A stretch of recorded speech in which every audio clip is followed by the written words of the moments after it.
Hey everyone, and welcome back to some more esports talk. My name is Hunter, and thank you so much for watching. Now, what I want to talk about today is just a little bit about content creators, that is streamers, YouTubers, whatever it may be, choosing equity, that is ownership in an organization or some sort of business instead of cash deals with them. That's something we've seen over time become more and more of an option for content creators, and some of the most recent exploits of this, that is people who have recently got involved, and we've seen very big names getting involved, include that of Nickmercs, Valkyrae, and CouRageJD. Yes, equity holder in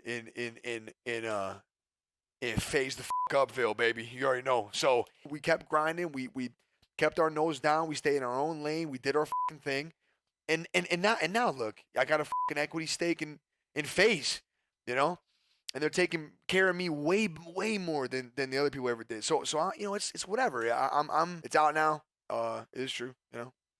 And I'm very happy, man. I'm very happy. FaZe is taking great care of me and my family and all my friends, man. They've given me quite a lot, you know. I could not be more excited to be sitting next to two of my closest friends and now business partners. This is a long time coming for the history of 100 Thieves. You guys have invested your entire careers and what you've built up into this point so thoughtfully and so contagiously and so collaboratively throughout the years with this organization. And I don't think there's any greater honor than to welcome you guys as co-owners of this incredible team that we've built together. How can you articulate what it means to be an owner of 100 Thieves after originally joining as creators? Looking back, I just feel like it's been such a long journey, and now being not just a co-owner, but a female co-owner. Like, how did this even happen? It just feels like everything just played out so unbelievably well. And the path I took, it just happened. And I feel very lucky and very fortunate to be in this position. I think your career, and to Jack as well, is a blueprint of what people should follow: the hard work, the dedication, the persistence, and managing great relationships. And I think you guys have done that so well, and it's yielding so many incredible results for you and being now co-owners of 100 Thieves. And I don't know why I called it an exploit. It's not like they're exploiting something bad. It was just an example of that happening. And honestly, I think it's a great idea. I think it's something that the more we see, it kind of signals that people are recognizing content creators as the people who really set trends in the industry and the people that are going to be able to carry your business, right? Like seeing someone at the forefront. The first example I can think of is actually Nadeshot, who is a content creator who moved into ownership because he wanted to do that. And now this image of Nadeshot kind of carries the whole company. Now, of course, there's so much that goes on with 100 Thieves. He doesn't literally carry the whole company, but having an icon like Nadeshot at the forefront and saying he's an owner of this company is a huge deal, and people agree with that. We see people like Reed and Blake talk about it on their podcast, Creator Economics.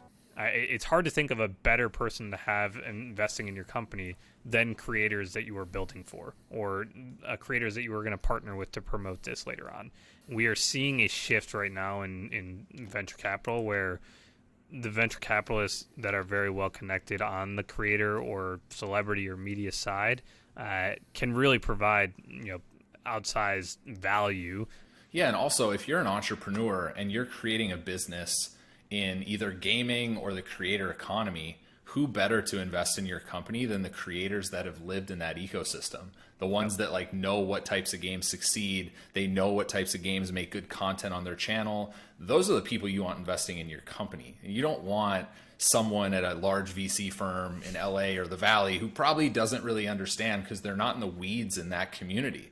Right. And so that's what I think is really interesting about this as well. And so ultimately, it seems like a good idea for both parties. It seems like a very win-win situation, because these content creators get ownership in something that will hopefully be successful, and in the long run is a much better investment than an upfront cash deal. And so if you believe in the business or the organization that you're a part of, then it does make sense. And then of course the organization gets the benefit of having this content creator, like I said, as an icon for, the ownership of the entire organization. And so it really ends up being this win-win situation. Now we have Nadeshot, CouRageJD as 100 Thieves, and that is the brand identity. Is those three are these content creators that came up from different backgrounds and ended up working their way to ownership of this professional organization.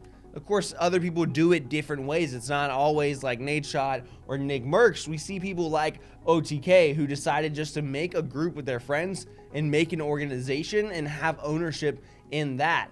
And then we have people like Shroud who might not want to own a gaming or esports org, but want ownership in different ventures. Look at the people who are here. Everybody who's here has made incredible shows. So you have those conversations where every single person is able to contribute. And I feel like the whole is just so much greater than the parts even. But really, like, the complementary skill set, everyone comes from very different backgrounds, very different upbringings, very different communities on Twitch, but somehow all of them meshing together and hopefully working together as we move forward to bring out some really amazing content that we hope hasn't been seen on Twitch yet before.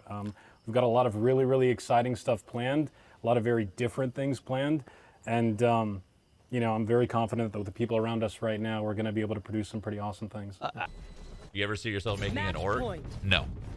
Do I see myself owning multiple businesses and having some crazy ventures? Yes. Plans in the making. I mean, it's already in the stages. You know, it's gonna take time. These kind of things that take years. I have big things that I'm trying to do. It's just early stages. Not worth talking about because it's so early. And I can only imagine what sort of deals we're going to see moving forward from this point, because the more and more people who want to start organizations, or that maybe owners are falling out of the org or changing ownership, I imagine at this point we're going to see more creators or streamers get involved with the equity or ownership side of a company, and people will likely start offering those sorts of things. So interested to see what happens. I would love to know what you guys think about this situation.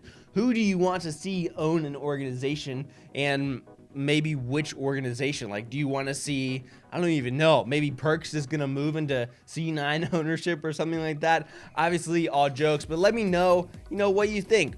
Who's going to be the next one to move into ownership position with an organization? Until next time, guys, be safe, be smart, behave, and I'll catch you later.